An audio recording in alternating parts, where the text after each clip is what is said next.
which you just did. I did do that, actually. I did hit the buttons in the correct order this time so that the running joke of Attainable Advocacy getting turned off because I hit the wrong thing does not continue. The fact that I've only really done that one time. Well, you only need to do it once for us to like make fun of it forever. That's probably true. That's probably true.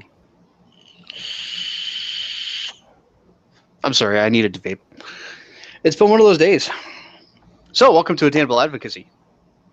Hi, everybody. How's it going? With our, I love how this thing takes I like how it takes a minute to catch up, because right now we're showing 0 viewers. That's interesting. And again, I could probably tell the chat that that we're live, so everybody goes and refreshes. I honestly don't know what happens on the actual web page when you're just having it sit there, unless you've started to play it. I don't know. I'm not actually looking at it because I don't watch this show. Come on. Right. I mean, shit. This show goes on forever and ever and ever. I know, it's like boring as hell, you know. Yeah, it's terrible. Well, it's not. I don't know that I would call this boring, but it does kind of go on for a while. Because I mean, what do we normally run? I mean, minimum like hour and a half, I suppose. Mm-hmm. So let's do actual. If we just talk real fast, we could condense it in like 50 minutes. We start talking like the Micro Machines guy from the old commercials. or every radio announcer when they're putting the required FCC advertising disclaimers on. Mm-hmm. Yep, it's streaming. Oh yeah, I know. I like the fact that there's somebody in chat right now called Trash Panda. I like that. That's my new favorite name for raccoons. Trash Panda. Yeah, it's the unofficial nickname or the unofficial name name. For raccoons. It's Reddit coined it. It's Trash Pandas. This might actually show you how long I've not been on Reddit. That's possible. Yeah. All right. So we have actual content tonight. We have a lot of it, actually. And clouds. Yeah. Clouds. Notblowingclouds.org. What? We actually own notblowingclouds.org. I know. We don't have anything on it. It's just parked, so don't. I mean, you could load it if you really want to, but you're not going to find anything interesting there. So there's a lot of stuff that happened today, huh? Well, technically, I guess it happened yesterday. Yes, happened yesterday. Yeah. So you guys are probably familiar with the FDA deeming regulation. I hope you're familiar with the FDA deeming regulation. If you're not, let's condense it down. Because there's really one big thing that matters for the majority of us. There's a whole ton of little tweaky bits in there, and a whole bunch of analysis and all this other stuff. But for most people and most vapor businesses, the bottom line is that there is a date that's established. It's actually established from the 2009 Tobacco Control Act of February 15th, 2007. And that is considered the predicate date or the precursor or the grandfather date at which tobacco products are considered to be not new. So for the purposes of the deeming regulation, when it goes into final effect, the grandfather date for any vaping product, which will be deemed a tobacco product, would also be February 15th, 2007. What that means is that for any products that are, crap, my phone's ringing, and I actually need to take this, so can you take over for a second? I apologize. This is really horrible timing. Right. So I think what Jason was trying to explain is that we need everybody to start supporting and reaching out to their legislators to get them to sign on to SB 2058. Now, as it so happens, we just yesterday changed the original print material that we had at Vape Summit and turn it into a one sheet that actually looks very nice. If you go to the Not Blowing Smoke Facebook group, we'll be uploading that document in possibly the next 2 days. We've got some print stuff coming up as well. And I'm not actually sure what Jason's train of thought here was, but I think he was going to explain that what we need is the grandfather date to change from 2007 to something a lot more current. To something a lot more current. And apparently we're not allowed to use the exact date or the exact language because it's a little unclear between the actual bill and any possible amendments in appropriations. So for all intents and purposes, we're talking about a date that is closer to now, or the next few weeks, or the next few months, or even maybe possibly 2 years after the deeming regulations are completely enacted. I'm almost back. I'm sorry. This is great, guys.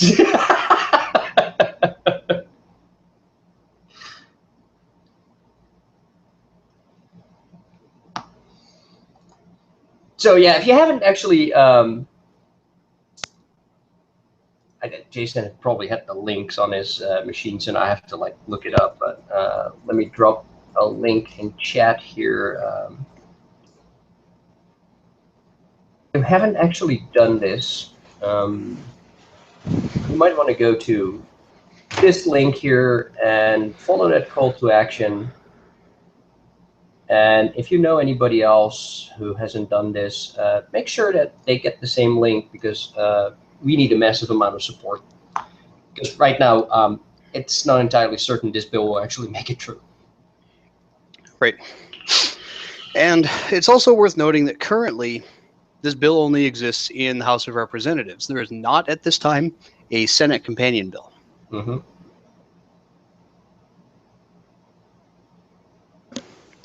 So, why are we talking about the deeming regulations?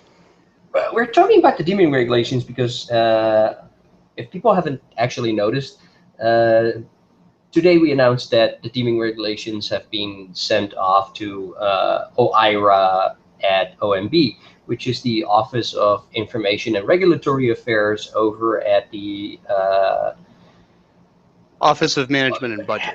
Right, exactly. Office of Management and Budget. God, OIRA and OMB are just like rolls off the tongue so much easier. Yep. What that means is that OMB might be sitting on this for a few days, a few weeks, a few months, or a few years. Now, the original review period with the original deeming regs was, I think, close to 6 months. Somehow we're not expecting that they're going to be sitting on this for 6 months. There's a lot of political pressure. Everybody has seen the attorney generals writing letters to Congress saying, hurry up, get this deeming shit over with, blah, blah, blah. Then again, we also have attorney generals writing saying, hey, we should pull all these vapor companies into the MSA. MSA, thank you. My God. Yes, which of course is wonderful, because as an attorney general, I would expect and demand of an attorney general that they understand civics and they understand the law, and actually forcing any entity or any person to sign on to a contract that is entered into free will by two parties is highly illegal, weird, strange, and unconstitutional. That's what I've always found extremely funny about that giant letter that was co-written or co-authored by, what was it, 24 attorneys general? Yep, including the one in California. I mean, this isn't even like, this is like contract law 101. Yep. You cannot force someone into a contract. If you force someone into a contract, it's considered to be signed under duress and is generally unenforceable. Exactly. So it just goes to show what sort of level of attorney generals we have in this country. True.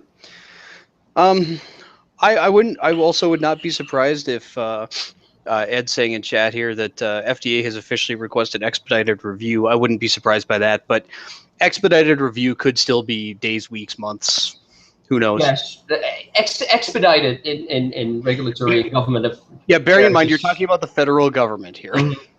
Yes, expedited could easily mean a year, compared to the 5 years that they might be sitting on it. But right, we're not expecting that. So at this point, a window of about 90 days is opening up for a select few parties who are well trained and understand what's needed to set up appointments and meetings with OIRA over at OMB and argue on the basis of the deeming regulations whether certain portions should be amended or stricken or cut or something. Now, OMB has the power to do serious damage to the deeming regs and send it back to FDA. It all depends on how those meetings pan out. And I know that Svada is setting up a whole series of these meetings as we speak.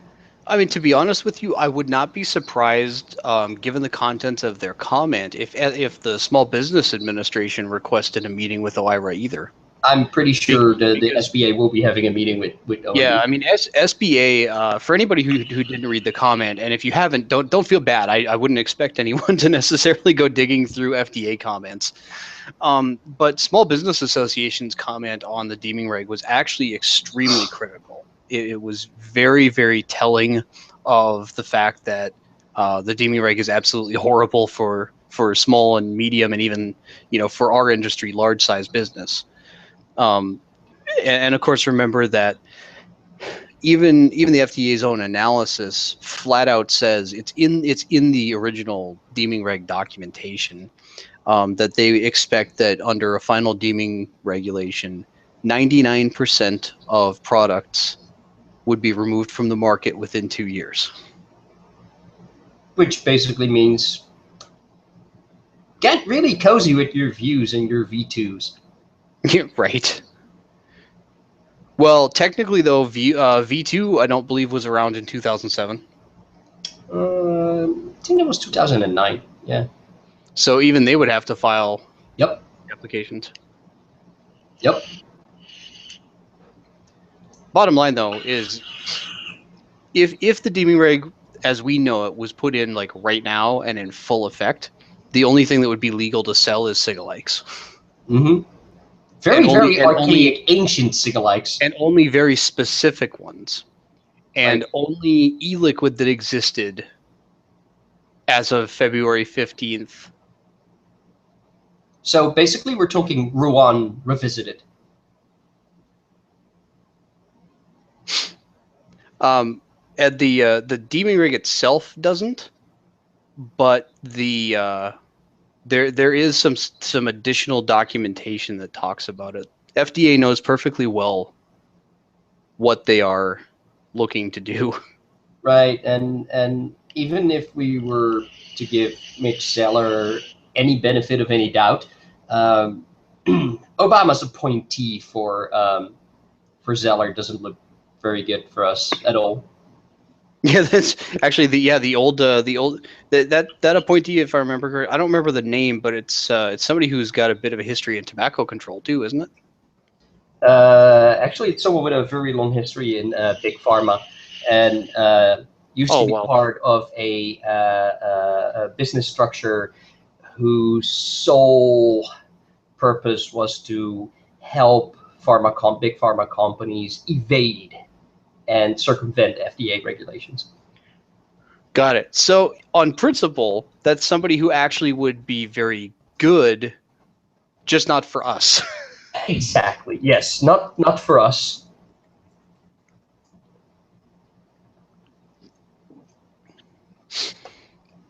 So anyway, long story short. So the person we're talking about is Robert M. Califf.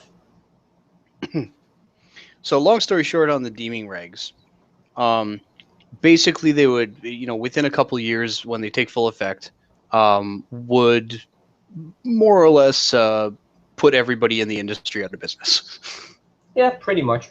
Of course, we've all been saying that for quite a while, and it's amazing that I still run into companies, even fairly well-established ones who are like operating fairly professionally, who are still sort of in denial about that. And when you talk to them, it's often like, oh, it can be that bad. And you know what? I personally think that PMTA might be as high as 150,000 per SKU, but not 1.5 million to two. And if you then ask, so what do you base this belief on? They actually can't answer it. It's just sort of like wishful thinking. But yeah, we've been saying it, and we'll be seeing exactly how this pans out in the next 2 years now. Right. Well, and the other really important thing to remember about OMB and OIRA is that this is, unless they determine that the regulation needs some additional changes and send it back, this is the last stop. Yep. If they approve it, it's in. So if you've been putting it off and not paying attention, I would suggest that you start.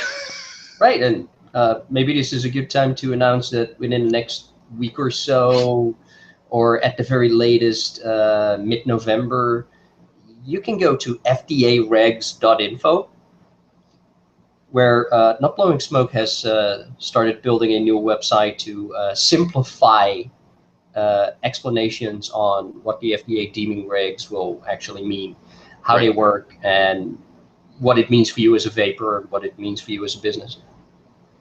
Right, and we're going to be working closely with other folks on that too, like Greg Conley, Casa, et cetera, et cetera. Of course, because we're not regulatory attorneys. I sure hope not. Google Hangouts.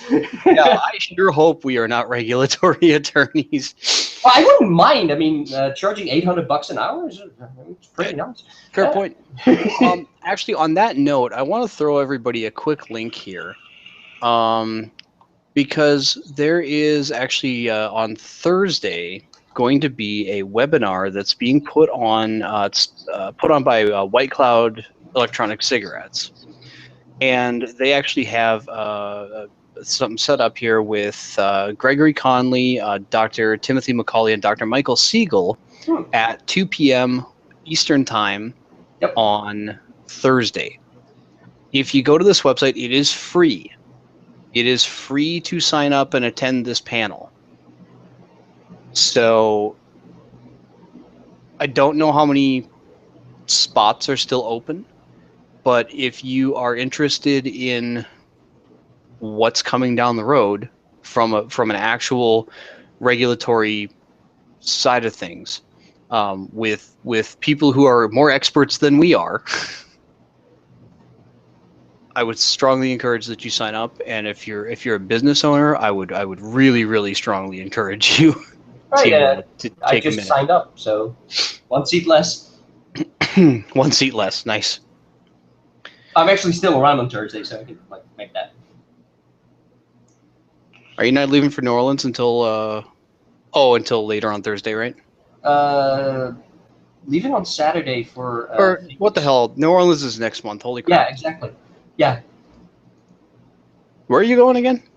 I'm going to the Stella Lounge anniversary, 1-year anniversary, because they're doing a Not Blowing Smoke fundraiser as well. Oh, that's right. That's right. So I'll be in Vegas 24, 25, returning on the 26th. Then I'll be home on the 27th, and then you get to go down to Ontario. Yeah, and then Danielle and I are driving off to Ontario for an hour or 6 or 7. Right, for Vape Nights. Yep. Set up the Not Blowing Smoke booth at Vape Nights. We've got a very interesting set of costumes for Halloween. Because there's going to be a little Halloween costume thing going on at Vape Nights, and I'm pretty sure anybody who follows me on Facebook will be seeing the pictures. It's really hilarious. Trust me. You'll see it. You'll see it in a couple weeks. It's definitely going to be pretty entertaining for anybody who's been following along with how things have gone over the last 12 months. Right, and after that, I'm back for 4 days, and then we're off to New Orleans. That's right. That's right. And then my travel ends for the rest of the year. Yay! unless somebody begs you to come out, or you get shipped off to Washington or something. Unlikely. I mean, I wouldn't really expect you to LA get shipped off to Washington. Are on the books, but the timing's not entirely clear yet. Yeah. Other than that, I mean, I think probably after VPX, I think the next thing that we're gonna be at is probably Vape in the Sun in Chandler, Arizona in February. Possibly. You mean possibly? Vapor Slam, possibly. That's in March. No, not Vapor Slam. Slam Blast. Whatever, the other one in North Carolina that's in March. Right. Exactly. So speaking of fundraising, I'm gonna use our platform for just a minute to say a big thank you. Yes. A couple big thank yous actually. First one, and we've thanked him before, but I want to do it again, is the folks from High Roller Suite. During Vape Summit, they actually did a number of raffles again, with some of the proceeds coming to Not Blowing Smoke. So that was really great. Thank you guys again for doing that. Just as a reminder from ECC, they raised about $5,500. So absolutely fantastic. The really big thank you, just to kind of put it out there early in the show and get it out of the way, is to Vape Dojo. Jason Dowling, which a number of you have probably seen him tagged as me or me tagged as him. I once in a while get people asking me to replace DNA boards. Words of the wise, I suck at soldering. I could try it, but I'll probably wreck your mod, so go ask him. Anyway, Vape Dojo did a 4-year anniversary party, and they're in Baltimore, I believe. And they decided, in conjunction with that they were going to do a little bit of a fundraiser.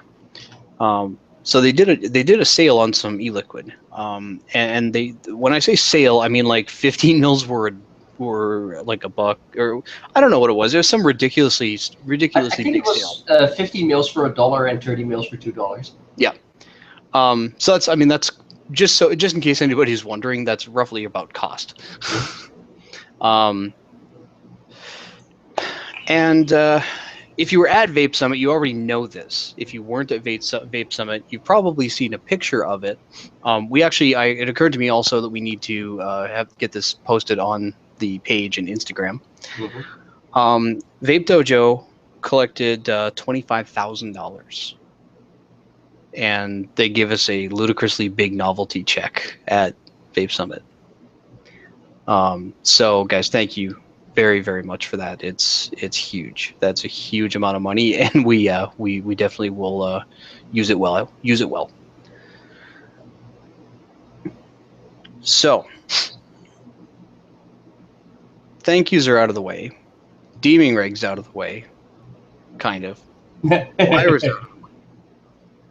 If only the deeming regs were out of the way.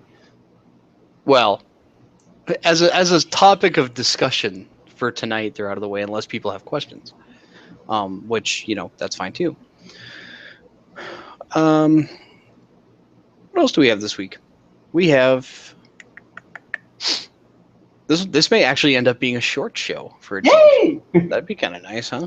Hey, we get to go back to doing shit and getting stuff done. Yeah, nice. I think you talked about 2058 while I was indisposed. Yeah, we should get the flyer up in the Not Blowing Smoke group, because I'm pretty sure a lot of people will be wanting to do some prints of their own. Yeah, that's probably a good idea too. Do we have that somewhere shareable? No, because I don't think Danielle put them in the team Dropbox yet. No, she did. She did? Oh. Yeah. Oh. Of course she did. Let me, I have to actually log into Dropbox to do this, though. As opposed to just using the Dropbox folder on my desktop. Right. What the hell's my password for Dropbox? Hey, I got it in one. I actually want to... Oh, nope. I'm lying. That one's not in there yet. No. Yeah. Okay. Yeah, I checked last night and it wasn't there yet. So. Okay. Well, to not be confusing, what we did is Greg Conley through the AVA has this really nice info sheet about HR2058 and what it all is and what the impact is and whatever else. What we did is we took that and we kind of stripped it down to core information and made it a little bit easier to understand. It was pretty plain English before, but it's like really plain English now. And we made it pretty, for lack of a better way to say that. So we hope to have that out in the next couple of days. And like most of the other Not Blowing Smoke content, it is going to be absolutely free to use. We'll send you a PDF. You can do, you can print thousands of copies if you want to do that. We would love the help with getting the word out on that because HR2058 really is one of the best things that we can be supporting and pushing for right now. I did see on Reddit today that the change.org petition is making another round. I just want to put it out there again that if you want to sign it, fine, go ahead and do that. But please also do the other stuff. Please also do the call to action for HR 2058. Please do contact your reps. Please do contact your senators and ask them to, help support a companion bill. Change.org, fine, whatever. But that's not gonna, nobody in your representative chain will read that petition. Sorry. Nothing against people who put it out there, nothing but the best intentions, but please do the other stuff too, because it's really, really important.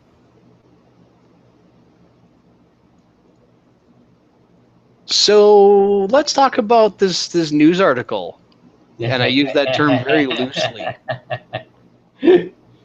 Right. Let me drop a link to that in chat here. Yeah, we're going to drop a link to this, but I want everybody to realize that the original title of this article was very different. So what this article is titled as right now is Case Report Finds Acute Hypersensitivity Pneumonitis in Patient Using E-Cigarettes. That's still inaccurate, but let me give you the original title, which would help if I was looking for it in the correct group. The original title of this article was Case Report Finds Popcorn Lung in Patient Using E-Cigarettes. Well, that's kind of a big deal, right? Popcorn lung's not a happy thing. In fact, actually, was that it would be a really big thing. As far as I know, there's no real treatment, and I mean not a substantially useful treatment, and no cure for it either. So, I mean, if somebody caught popcorn, or somebody was diagnosed with popcorn lung as a result of vaping, that would be kind of a big deal. Which, great, if that's something that truly happened, I agree that that's newsworthy. Unfortunately, that's not what happened at all. This is a case study. It's a single individual. It's not population level. It's a single individual. And I want to just give you a couple of key excerpts from this. Researchers from VA Hospital in White River Junction, Vermont will present a case report of acute inhalation lung injury related to the use of e-cigarettes and flavored e-liquid containing diacetyl. Okay. The case study presented involves a 60-year-old cigar-smoking male. Okay. Right. So we're right off the bat, we're talking about somebody who uses combustible tobacco products. And he was admitted with, some probably, relatively, okay, on paper they're relatively minor symptoms. But it sounds like the patient was hospitalized for 3 days, so that's probably maybe a little more serious. A second admission was done. And here's the part of this press release that I find really interesting. After further questioning, the patient reported using strongly flavored e-cigarettes prior to each admission. Okay. Patient was diagnosed with an inhalation injury and suspected acute hypersensitivity and pneumonitis related to electronic cigarette use. Patient did not use e-cigarettes again and had no further symptoms. Well, to me, call me crazy, but to me that all sounds like a hell of a lot of coincidences. Mm-hmm. A little too much. I mean, that would be like me saying that I had a fairly nasty cold recently. That I don't see anything in this report that indicates what the medical basis was for determining that the e-cigarette was involved, or the e-liquid was involved. But of course, the doctor comes out and says, well, the use of e-cigarettes in the United States is increasing rapidly, and the flavorings used, many of which contain diacetyl, may be harmful. This case adds to the growing body of research indicating e-cigarettes pose a health risk. You know, the medical and tobacco control have a word that they use when we present individual stories. This is an anecdote, in my opinion.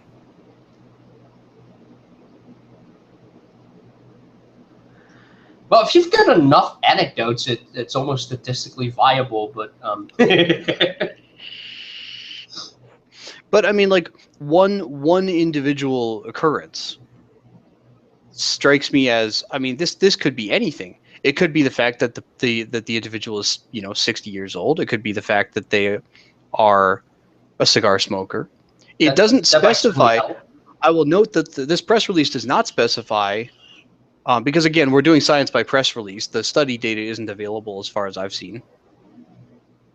Oh no, it is. I'm lying about that. Somebody posted it. I apologize. Somebody did actually post the link here. With all of that said, Dr. Farsalinos wrote a very, for him, brief and very concise, pretty much, I don't know, nuclear bomb of how horrible this press release was.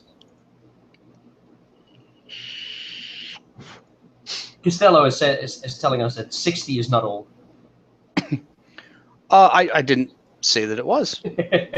I didn't specify that 60 was old. I simply said it could have been due to the fact that the individual was 60. I mean, I have a friend who's 40 and just had a mild stroke. So, age doesn't necessarily play a factor in, but it could have been.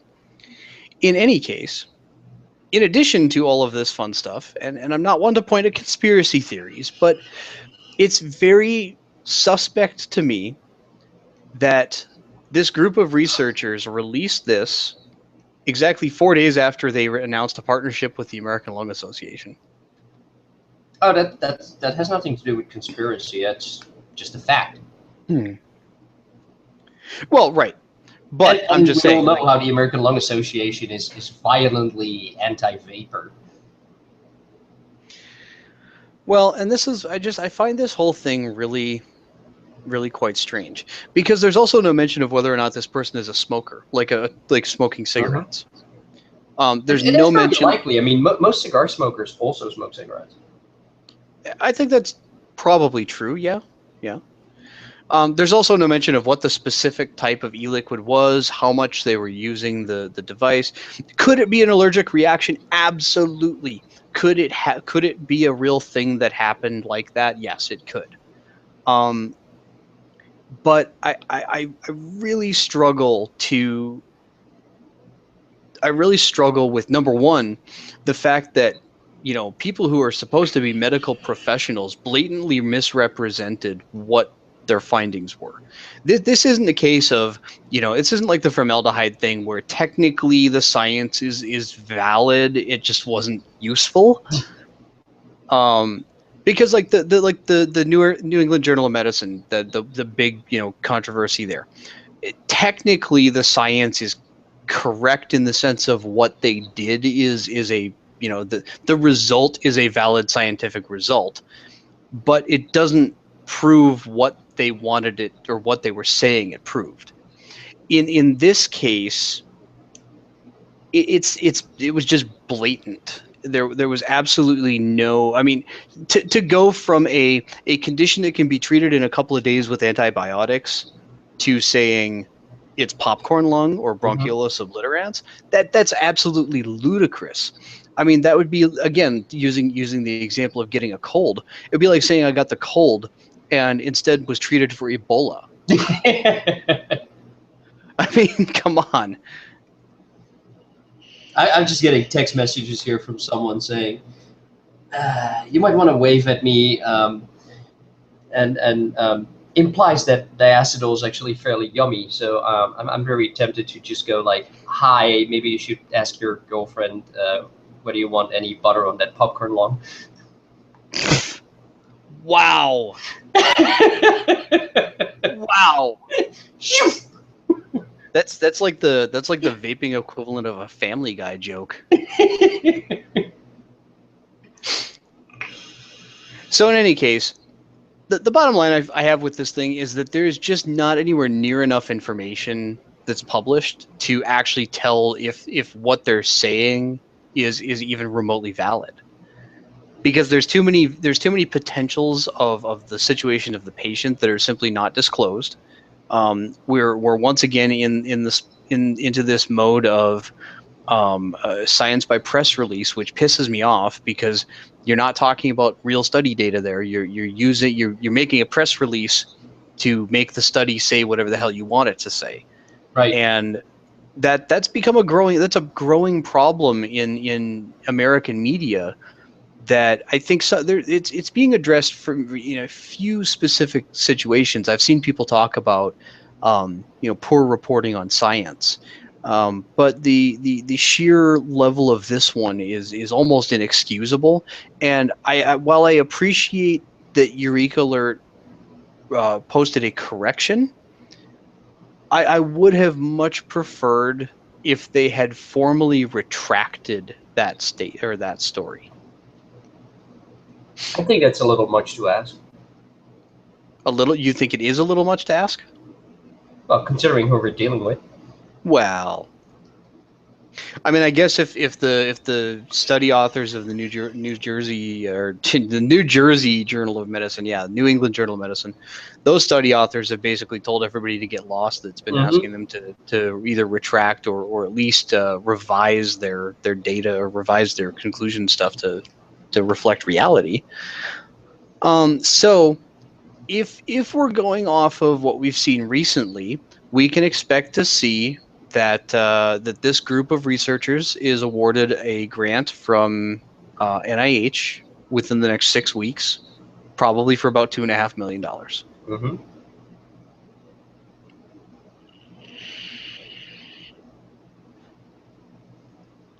Which honestly kind of wrecks my brain. So in any case, I would recommend that you read Farsalino's response to it because, frankly, it is really, really great. It's very straightforward, and it's... Yeah, I'm seeing it as well. I'm just reading through it. Yeah, and Bruce just said in chat, one of the other things that we didn't mention that's not well, we didn't mention it explicitly, I guess, is the analysis of sensitivity. Was it a PG sensitivity? Was it specific to the flavor compounds, or how often? I know I did say how often or how frequently they were using e-cigarettes, whatever. So yeah. Clearly, this was at best misleading, and at worst, I don't know, a blatant misrepresentation.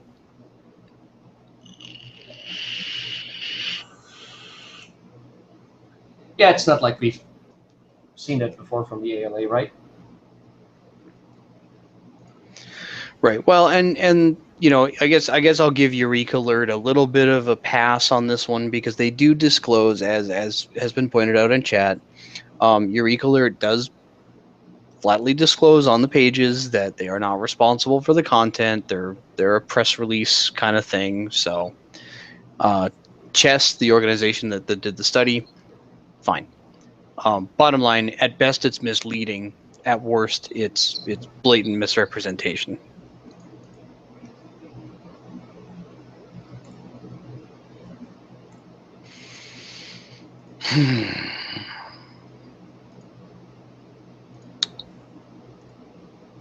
Let's talk about Vape Summit. Vape Summit was great.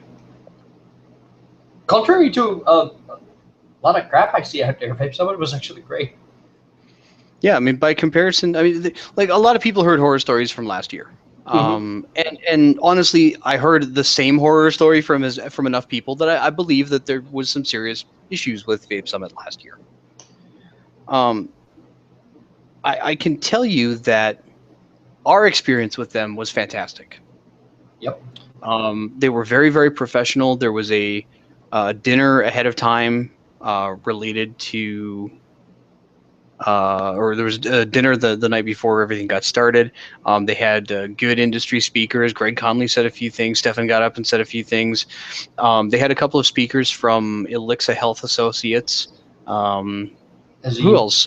Rob Crossley from Cosmic Fog, who apparently had gotten off a plane roughly 45 minutes before he got up on stage to talk. He's the best unprepared speaker ever. He really is. I mean, I do okay with off the cuff, but man, he just got up there and killed it. I really liked how Greg took my comment where he said, "Not Blowing Smoke is looking to make advocacy exciting, interesting, and sexy again." And he posted this tweet saying that he was going to do a male modeling calendar. I think he's already got like 6,000 orders for that calendar right now. Well, I mean, he does hit the gym every day.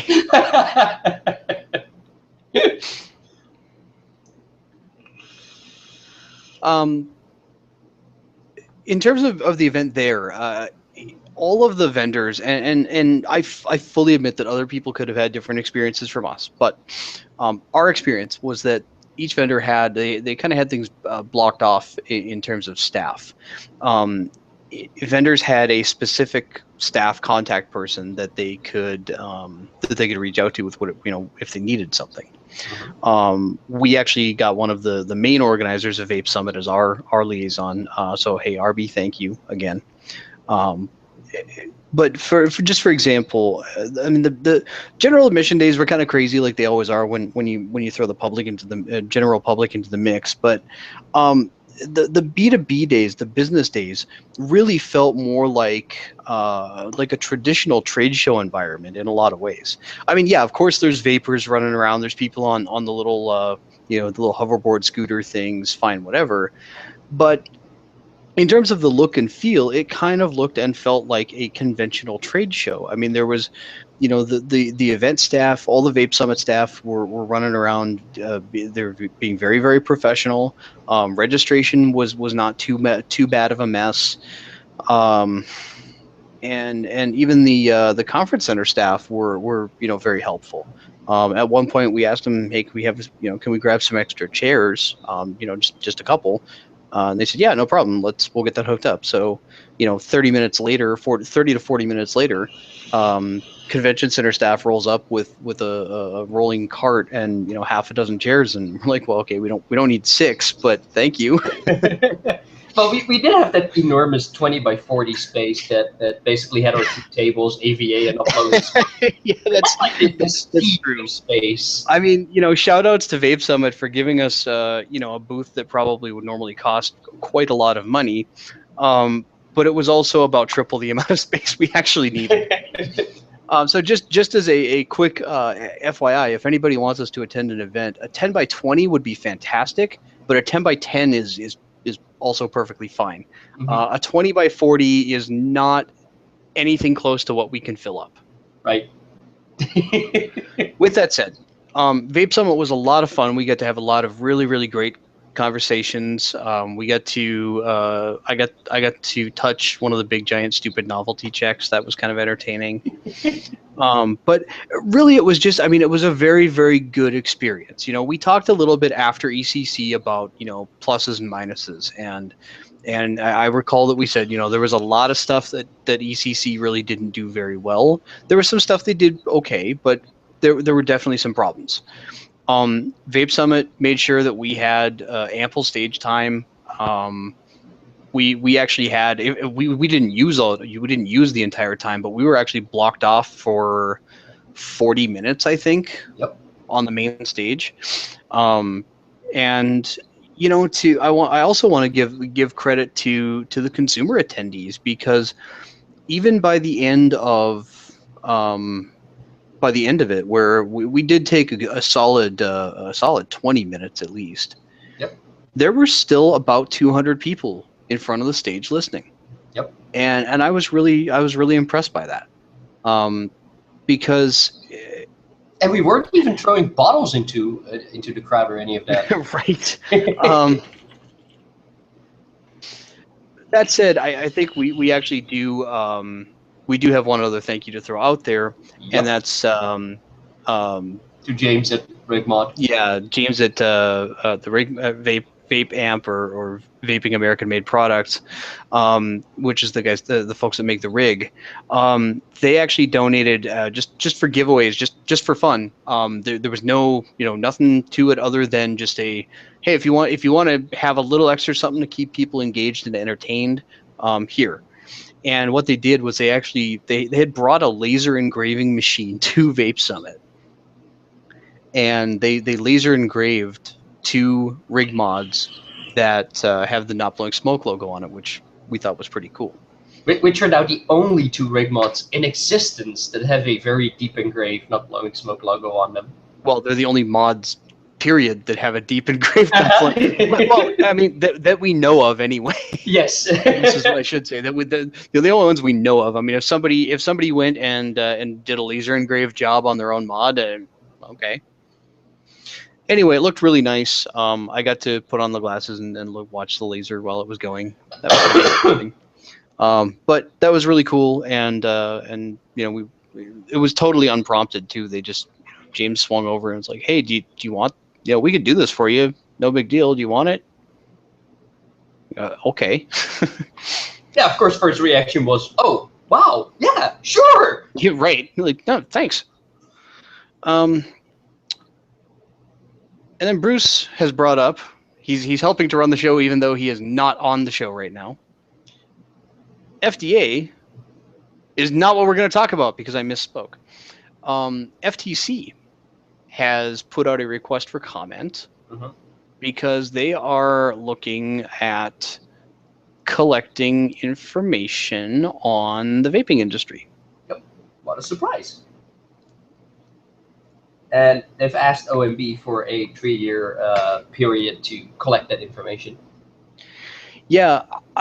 Which I guess in federal terms is expedited. Right. Now, I did see something in here. The one-page announcement's the one I really wanted to see. Where the heck was this? There is a 60-day public comment period on this, which is pretty similar to what FDA has done. FDA just extended their comment period on a few things.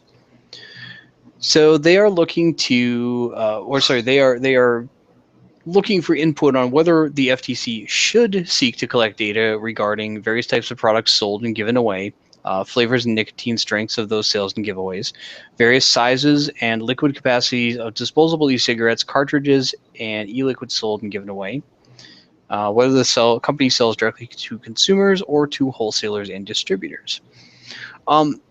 The fact that they're recognizing that there are multiple flavors and nicotine strengths right off the bat means that they're a little bit better off than some of the other federal agencies. Yep. It does seem that they actually they understand that there are things called open systems. Right. I'm also pretty sure the FTC has been examining all the various open Facebook groups where people rant and rave about all the things that they don't like, which might have educated them on the fact that there's a lot of them out there that they could be asking for comments on and collecting data on. Yep. And definitely. I hope somebody is actually reading between the lines of what I'm just saying here. Well, if anybody isn't reading between the lines, let's make it explicit. Go ahead. It's a sure thing that FTC is completely aware of the fact that there are folks who engage in trademark infringement as a business model. Yep. It is a for sure thing that FTC also knows that some of the branding that we use is maybe less than professional. I shouldn't say that we used than some companies use, because I will still personally maintain that those companies are very much a minority. Right, but if you highlight all those companies consistently on a daily basis in a single group, Mm-hmm. it actually looks like a whole lot more. Right. And to us, we can still see the relative difference because we're wham smack in the middle of everything. But for folks who are employed at the FTC, that's a whole different perception. Mm-hmm. And along that line, I've talked about this before on the show, but it's been a while, and I want to bring up. I'm going to give you guys a one more little one more little link to look at here, and it's a fun little thing called the Streisand effect. The long and the short of it is a Streisand effect occurs when with the intent of reducing public exposure of a given thing, you end up amplifying that thing. The original the original reason that this occurred was that Barbra Streisand sued a photographer over an aerial photograph of Barbra Streisand's mansion. And she tried to get $50 million out of it. Turned around, found that that particular image had been downloaded from his website 6 times, with 2 of those downloads occurring from Barbra Streisand's attorneys. And as a result of that lawsuit, it generated about 420,000 page views for the photographer's website. Mm-hmm. This happens regularly in politics, by the way. It happens regularly in a lot of places. I mean, the Streisand effect was one of my most favorite tactics to intentionally deploy when I was doing online stuff and running into the rot of large legal firms, and I would just publish their gibberish and give it a public response, which did not help them any at all, because the very thing that they didn't want attention on got a whole lot more attention that way. Right. So I'm all for addressing trademark infringement. Yep. Because I think that is one way that we can self-police to a point, right? But I think that the hard part about it, for me, it's easy. I'm a consumer, right? I don't have a financial stake in the industry at this time. With the possible, possible exception of whether or not, not blowing smoke becomes sufficiently funded to create, full-time positions and whatnot. Interest of full disclosure, right? Mm-hmm. But from a consumer standpoint, you can go and address any of these things that you want to. If you think that it's something that should be addressed, absolutely feel free to reach out to that vendor and have a chat with them. If you are a business, however, you have to be very, very, very careful, because if you are going after a competitor based on really much of, based on a lot of different things, you could potentially run afoul of anti-competitive law or anti-competition laws. Depending if you were to get together with 25 other vendors and form a coalition to go after these guys, you could then possibly run afoul of antitrust law. Yep. And I don't think anybody in the industry is really equipped to deal with a lawsuit from the FTC. At this point, I'm pretty sure almost nobody is. I mean, not on the basis of anti-competitive practices or any sort of industry collusion or anything like that. And actually, as I'm thinking about it, that's something that some manufacturers may want to consider too. Is that we all kind of take it as a given that the price point for premium e-liquid is $22 for 30 mil. I think that's a market reaction. I don't think that I'm certainly not saying anybody has engaged in price fixing, because I really do not believe that is the case. But from an outsider looking in, if FTC were to look at that and say, hey, all of these guys are charging $22 a bottle for roughly the same product, has there been something like that? Mm-hmm. And I mean, ultimately, I think if they were to investigate, they would basically come up with what I just said, which is, no, this is just what the market will bear. That's the going rate for the market.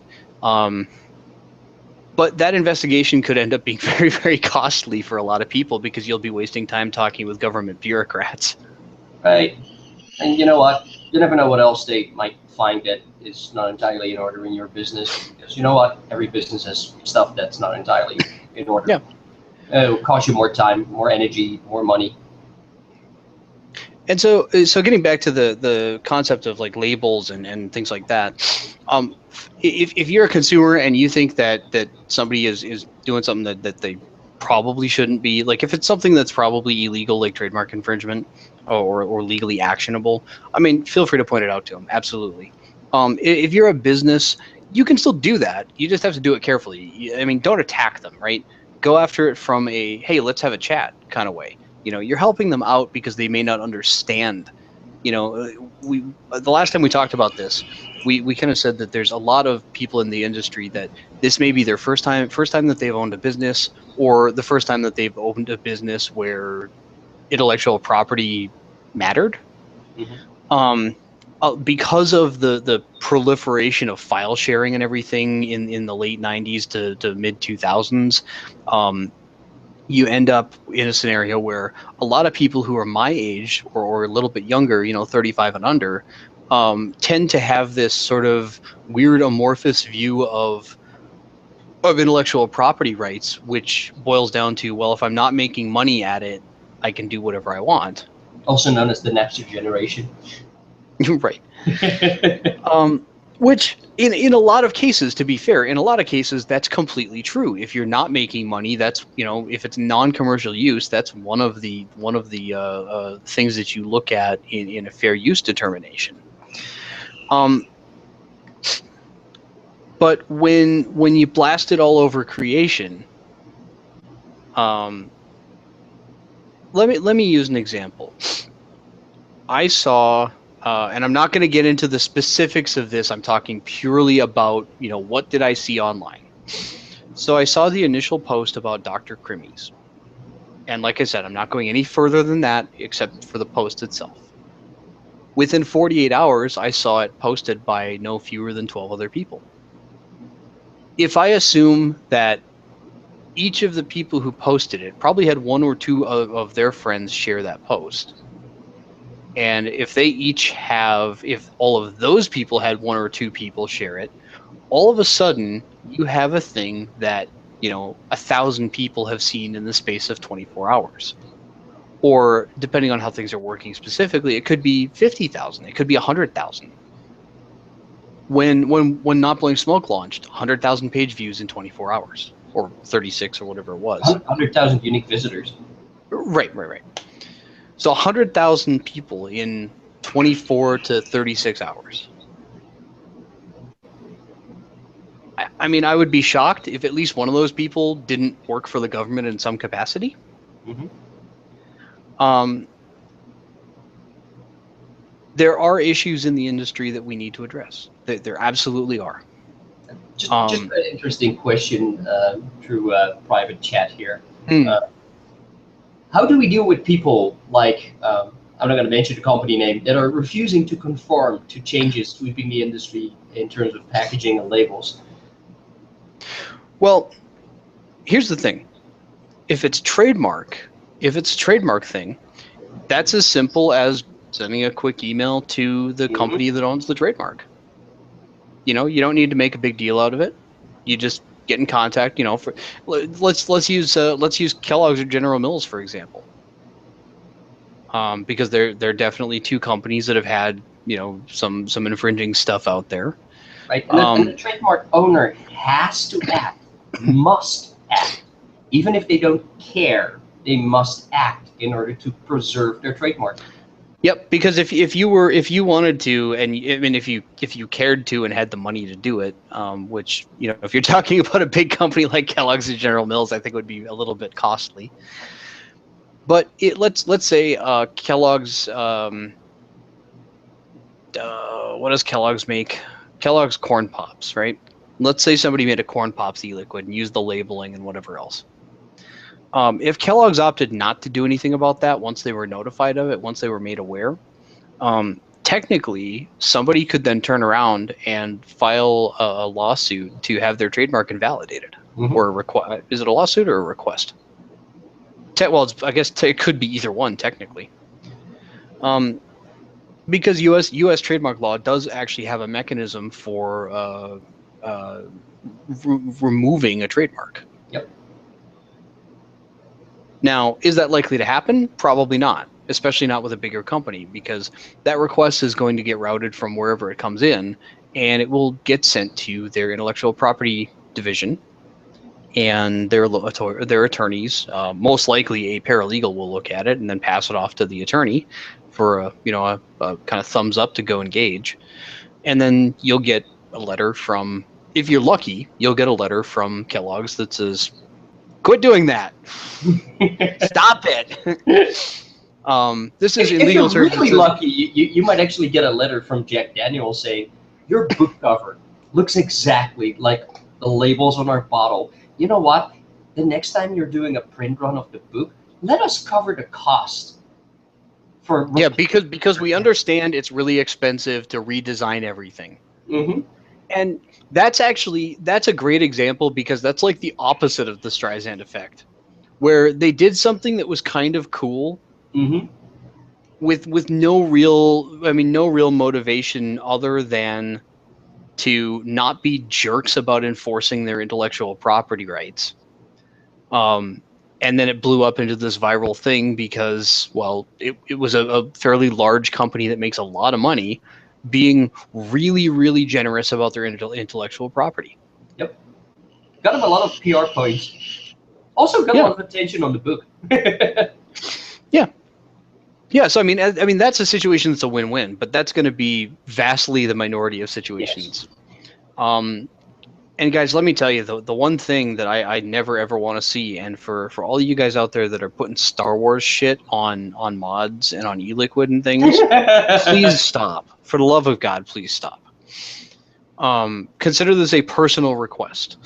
Like, if you are putting Star Wars crap on vaping stuff, please just stop it right now. Destroy any product that you have with it on there and eat the loss. Because what you're going to do is you're going to create this headline: Disney sues e-liquid manufacturer, or Disney sues e-cigarette producer.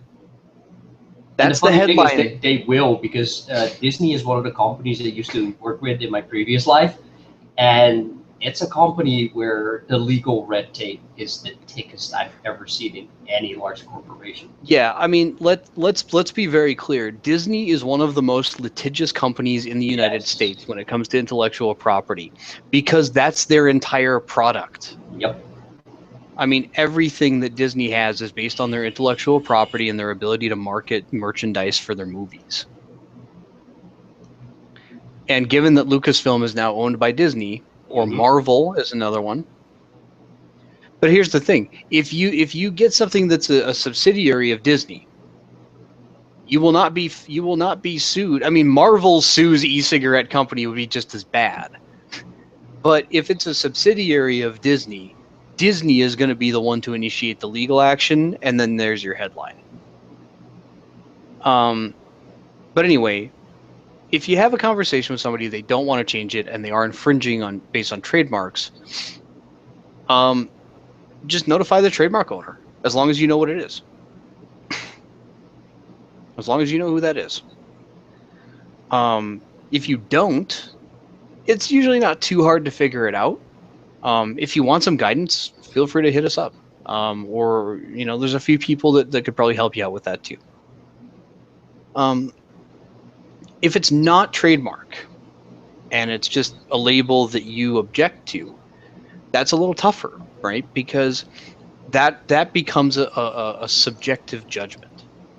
because I know there's some labeling that I think is fantastic that other people have a huge problem with. You know, it boils down to, I mean, are there things that look better than others? Yes, absolutely. Just to throw an example out of something that I think is really quite good labeling is the King's Crest labels. Let's see if I can get this to focus. Maybe not enough light. But in any case, I like these labels. I think they're really clean, really nice, and very, you know, sort of a little bit old style, fairly professional. Or like, you know, Nick's Blissful Brews are real straightforward and basic. And I'm trying to see if I have anything around here that somebody would just absolutely freaking hate. I've got a really nice one from Lux Liquid here. Yeah, Lux has really great labels. It's that coated cloth stuff. I love the labels.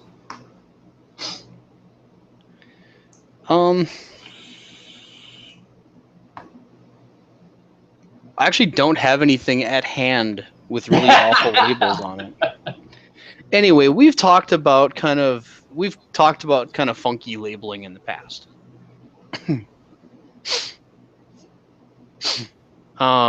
Somebody in chat says notifying trademark owners is not going to help the general situation, could have unintended consequences. Well, I agree that it could have unintended consequences, but that unintended consequence is likely that the trademark holder files suit against the company that's doing it. Mm-hmm. For the most part right now, we've seen cease and desists. And while I agree that there could end up being some bad PR as a result of it, in the where we are at right now in the industry, we have a lot of people who just simply do not understand that it's not okay to do this, or there are companies out there that are doing it willingly or willfully rather. And I know that I'm kind of, I don't know. I mean, there is definitely a potential to create a Streisand effect by notifying the trademark holder. But at that point, that's really all you can do. If they don't want to listen, if they don't want to make a change that is smart both for them and for public perception, the only alternative you have is to either do nothing more, or notify the trademark holder. I mean, you can go ahead and be like, look, I can't tell anybody what to do, right? If you want to go blast them all over Facebook and social media, that's up to you. I don't personally think that that's an effective approach. Well, we've done a lot of that like last year, and all you get is people digging their heels in, and everybody wastes a fuck ton of time. So I don't know. As I said, I there's a lot of labels out there that I don't necessarily have a huge issue with, but I know some people that do.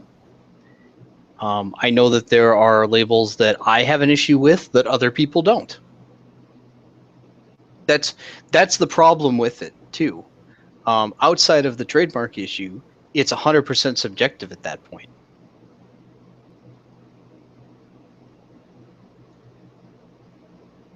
I'm pretty sure the Westboro Baptist Church might have something to say about 90% of the labels. I have something to say. I mean, I'm pretty sure I could have something to say about 90% of the Westboro Baptist Church. 90? I was actually shooting for 99.9, but I mean, I'm being generous. Being generous. What else do we have for tonight? Anything? We actually covered everything fairly quickly this evening, I feel. Woo!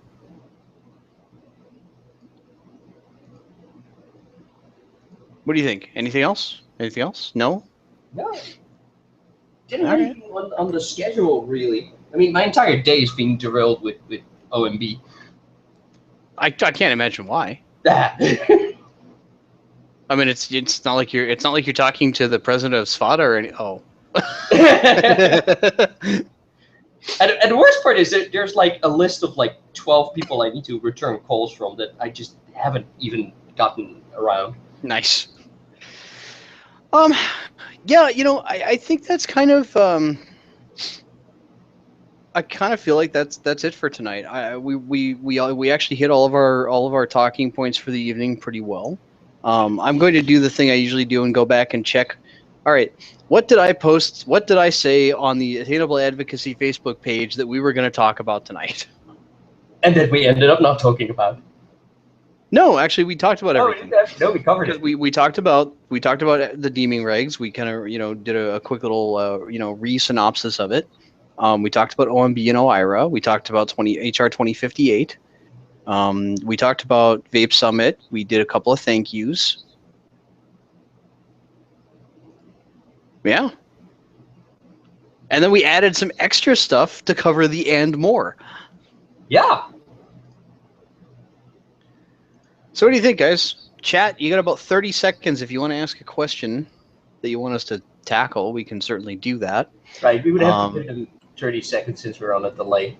Yep, we have to wait a second because you don't even get this until you're probably just now hearing me ask about if you want to ask a question.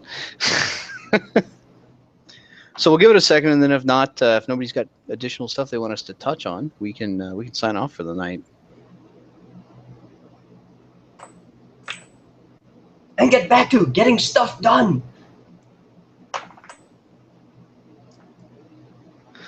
All right, I'm going to call that 30 seconds or so, and if we get something right, last minute, we'll maybe touch on it. But I think that's going to wrap it up for us tonight. We're actually going to get done early for a change, which is really cool. We normally run about an hour and 30 minutes. We're actually at about an hour and 15 right now, so we're doing pretty well.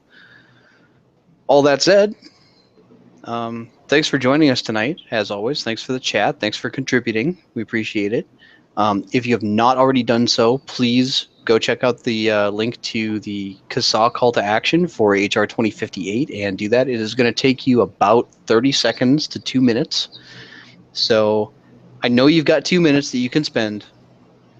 Watch one less YouTube video tonight and do that call to action. Well, unless it's a Phil Basardo video, in which case you can do 52 and a half calls to action, I think. Wow. Shoo! Wow. Just putting them on blast. All right. Thanks again, everyone. We probably will not do a post-show hangout tonight, but I think we'll plan on trying to do that next show in 2 weeks, which will be November 3rd. Oh, November 3rd. Am I still here? Yes, you are. Oh, yeah. I'm actually here. Yep. Yeah. So next show will be November 3rd, same time and channel. The homepage.com/live at 9 p.m. Eastern time. Thanks again, everyone, for checking us out tonight, and we'll talk to you in a couple weeks.